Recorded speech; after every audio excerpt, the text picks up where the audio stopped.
نے پھر ان سے پوچھا اس پہ رونے والی کیا بات ہے, لوگ محنت کرتے ہیں. تو اس غلام نے کہا نہیں پیاری صورت والے, وہ مجھے بخار چڑھا ہوا ہے نا, تو میرا جو مالک ہے امیہ, اس نے مجھ پر پابندی لگائی ہے کہ گرچہ بخار چڑھا رہے تم کو یہ چکی چلانی ہوگی. اب ہمارے نبی علیہ السلام نے جب یہ بات سنی تو آپ صلی اللہ علیہ وسلم نے کیا کہا پتہ ہے؟ پیارے نبی علیہ السلام نے اس غلام کو کہا کہ تم فکر نہ کرو, ہم تمہاری مدد کریں گے. فکر نہ کرو, ہم تمہاری مدد کریں گے. اتنا کہہ کے نبی علیہ السلام وہاں سے چل پڑے.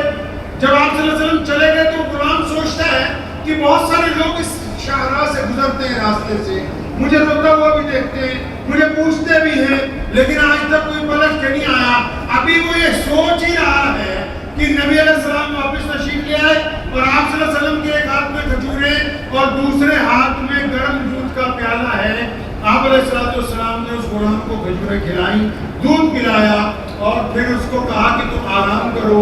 تو اس نے بڑی حیرت سے دیکھا, کیونکہ وہ دور ہے جب انسان کو انسان نہیں سمجھا جاتا. یہ دور ہے جب امیر اور غریب میں زمین و آسمان کا فرق ہے. یہ وہ دور ہے جب کالے اور گورے کو ایک جگہ کھڑے ہونے کی اجازت نہیں ہے. اس نے حیرت سے نبی علیہ السلام کی طرف دیکھا اور کہا پیاری صورت والے صلی اللہ علیہ وسلم, آپ کیسی باتیں کرتے ہیں, میں کس طرح آرام کر سکتا ہوں؟